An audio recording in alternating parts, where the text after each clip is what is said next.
हाँ जैसे आज कैसे हो जाएंगे কেনার জন্য সো তোমার জায়গা বের করো না সবাই মাঝের আছে আচ্ছা মোবাইল সামনে গা কি বলো সব কন্টেন্ট কেউ অপমান করে কথা বলো সব শেয়ার করে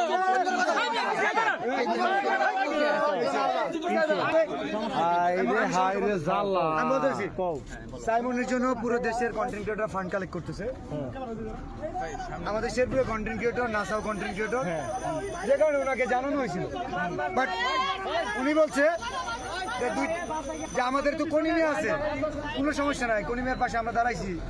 48 ঘন্টা তোমার খোঁজ করো আচ্ছা কোনিমে আমরা সাইমনের জন্য যে শেরপুর থেকে কাজ করছে আচ্ছা তো তুই তো সাইমন কই সাইমনের জন্য হাত তুলে নাও সাইমনের জন্য হাত তুলে না কেন আমি তোমার বলি আমি না করি সাইমনের জন্য কোনো কন্টেন্ট আছে কথা বলো কেন এই আস্তে